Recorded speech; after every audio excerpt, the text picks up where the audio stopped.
So I literally just recorded a 30-minute video about how I felt the need to isolate for the last couple of months, last few months when I haven't been posting a video. How about ain't no sound on the goddamn video?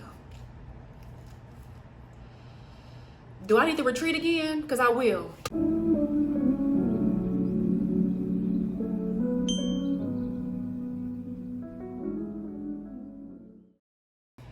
Hey y'all, my name is Kiki. Welcome back to my channel. And like I said in the beginning of this video, I spent the last 2 months isolating, basically retreating because I needed to figure out some things, right? But I wanted to be very honest because in the past, I've always been known to retreat and to go missing. So this is not really anything that's new for me, but I noticed that in the past, I would go missing just to go missing, like it wouldn't be intentional. Like I would just disappear, and just to pop out and literally be like almost doing the same shit, thinking the same way. Like there would be no growth. Let's just say that. But basically there will be like no growth or really not a whole lot of self-assessing going on. So these last 2 months, I was like, I really wanted to be intentional with during my time in isolation, during my time retreating, because it was just like, what is the point of doing this if you're not getting nothing out of it? Like, what's the point of doing this if you just gonna go missing just to pop back and just be on the same shit you was on before? Like, that's just how I be feeling.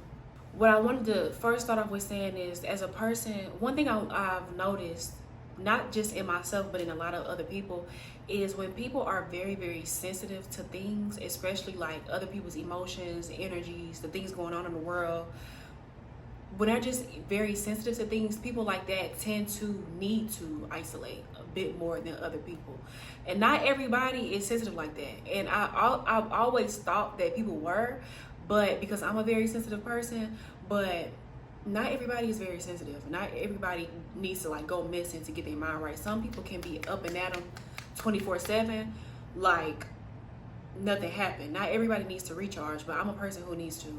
So, and I've known this for a while now about myself, that I was so sensitive to my surroundings and to everything, like just the things in general going on in the world, that I would need to, take some time out to be to myself. But this time I was like, okay, what are we gonna do during this solitude? Like, what are we gonna do different now? Like, what are the intentions for this? So my intention basically was to find an outlet and find ways to keep myself grounded in my body, grounded in my identity and my own emotions, and to also learn how to not absorb all of the outside things that's going on in the world. Like I don't ever want to come to a point to where I'm super numb to everything that's going on, but I don't want it to keep being able to rattle me and knock me off my square, if that makes sense. So I'm like, okay, so what we gonna do? Like, what are we gonna do that's different? So the first thing that I've been doing is I have spent a little time meditating, and I have spent some time doing grounding techniques. I've spent more time doing grounding techniques than I have meditating, because I don't know, the grounding techniques just feel so much better. But if I'm honest with you, they kind of like almost one and the same. But basically, for starters, lately, for some reason, I've never been a fucking early bird. I've never been a morning person, but now I don't wake up later than 8 o'clock in the morning, even on the weekends. I've been up since like 7 o'clock this morning, and today is Saturday.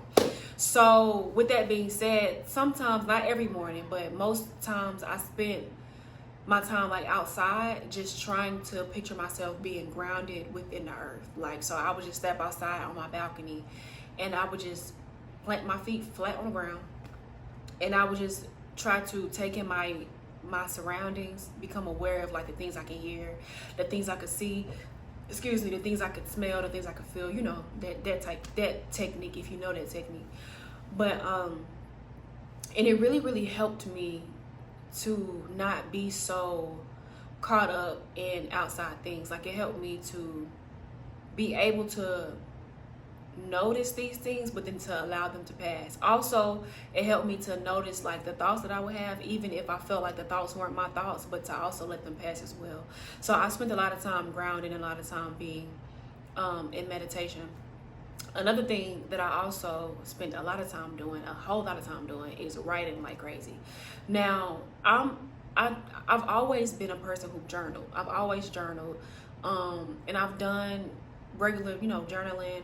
I've done shadow work and things like that. But in these last 2 months, I've decided to do creative writing, like not just necessarily like getting things off of my chest. Where, don't get me wrong, brain dumps, which are my favorite, brain dumps are really, really effective. I find for me as a person who is always thinking, I sometimes really need to get all this shit off my mind so I can sleep at night or like go to work and not be stressed the fuck out. But I've decided to get into creative writing, and that's basically just writing stories, writing short stories, fanfic. Some people call them one-shots, but basically I've been on Tumblr. I spoke about this in some past videos, but I've been on Tumblr since like 2012, and I decided to download the app. I lied. I never deleted the app because it's just so peaceful on Tumblr. Like, it's just vibes on Tumblr. Ain't nobody arguing on Tumblr, or at least I don't come across that. It's just vibes over there. But one thing I did come across is a lot of different writers in the Tumblr community, and me myself, I was like, I think I want to like try to get into writing. So I kind of started writing my own short stories months ago, like at the top of the year, but I never published them. So with me becoming more active on Tumblr within the last 2 months, I was like, okay, I think I want to post one of my little short stories just to see like how it does, just to see if the girls like it, just to see if I like it. And literally, since I've been doing that, that is one of the things that I look forward to on a daily basis. Like, I literally wake up and I'm like, okay, what's the next chapter gonna be about? What's the next character? Like, what they gonna do? What they gonna say? X, Y, and Z. Like, so those are one of the things that I found that really, really helped me to get back into my body. Because when I say get back into my body or become grounded in myself, what I'm meaning is sometimes when I get so caught up in what's going on in the outer world, I sometimes feel like I'm viewing myself from someone else's point of view. Like, I feel like I'm not in here, I'm out there, and I'm like somewhat judging myself or like perceiving myself from someone else's point of view, versus just allowing myself to be and being grounded in who I am, period. I really hope that makes sense.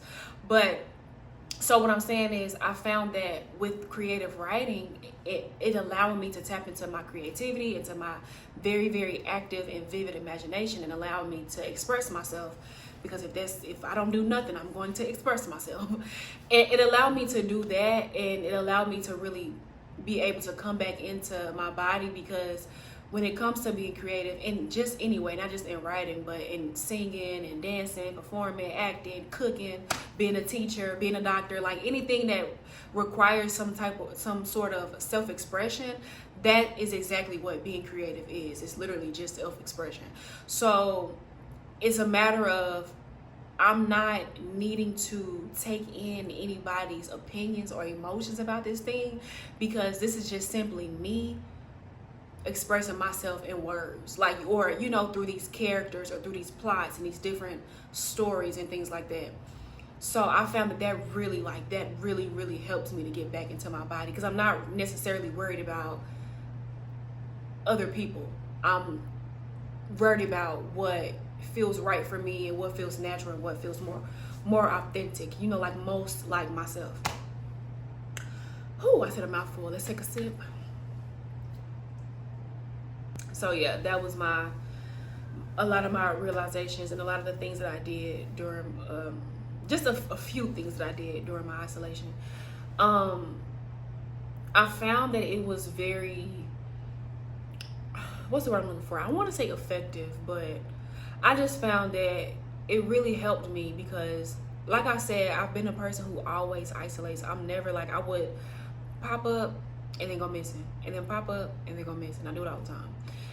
But at some point you get sick and tired of being sick and tired of your damn self. So I'm like, when the fuck are you ever going to get to a point to where you can just pop out and not need to go missing for as long? Like, I feel like it's okay to need your solitude. It's absolutely okay to need your alone time, especially for me, another thing that I did spend my time doing in my isolation is learning about my own birth chart. And I am a 12th house stellium, and 12th housers need that alone time. So it's like, it's okay to need your solitude and need your alone time. It's absolutely okay for that. But staying in it for too long can be very detrimental, and it's not really a lot of positive things that can come out of it. Like, at the end of the day, too much of anything is bad for anybody. I don't care what it is. Too much of anything is bad for anybody. I feel like it's important to have a balance, and it was hard for me to find that balance because it was almost like when you are not grounded in who you are and confident in your own self-expression and your own opinions of yourself and your own thoughts, you get out into the real world and you encounter somebody who, you know, maybe see things differently, or they feel a bit differently. And instead of you feeling like what they're saying is Bible and what they're saying is factual, it's like,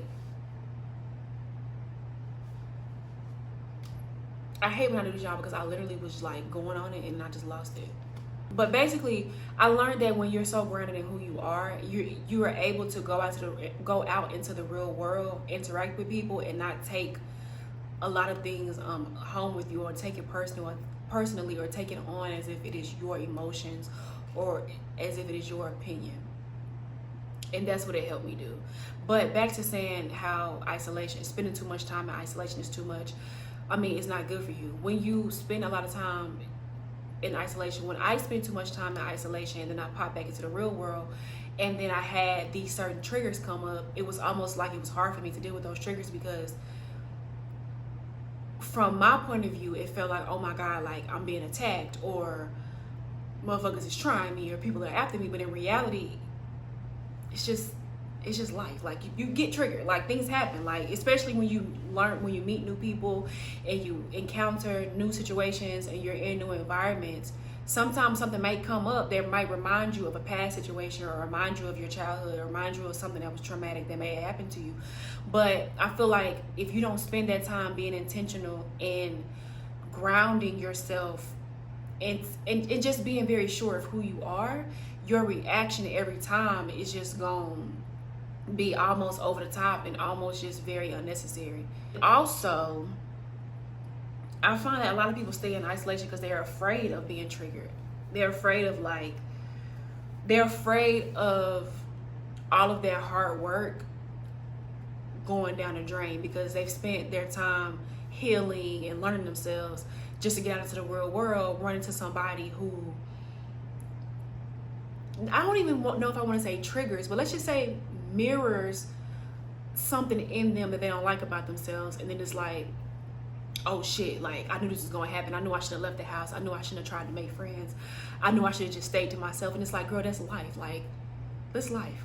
It's just life. Like, life is going to do what life does. Like, there's no getting around tough situations. Like, tough situations are just situations, whether they're tough or they're easy.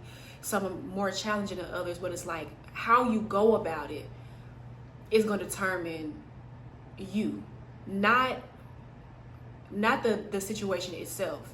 And I feel like that's what I was having a hard time dealing with, and that's why I was so caught up in isolation. It was like I was thinking, because I'm in this situation, that means that defines who I am. But it's like, a lot of people cannot choose the situations that they're in. A lot of people cannot choose, you know, the type of people that they run into.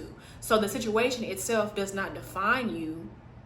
How you handle the situation is going to define the type of person you are. Now, what I do want to say is, if you find yourself in the same damn situation over and over again, then bitch, it's you. If you find yourself in a situation, in the same situation over and over again, baby, it's you. Then that does define you, because you're making the same choice to be in that situation. But if it's just a newfound relationship or conversation or just environment that you're in, it doesn't define you. How you go about it is going to determine the type of person you are. And I think it was very important for me to learn that. And I'm saying it out loud because it's important for a lot of people to learn that.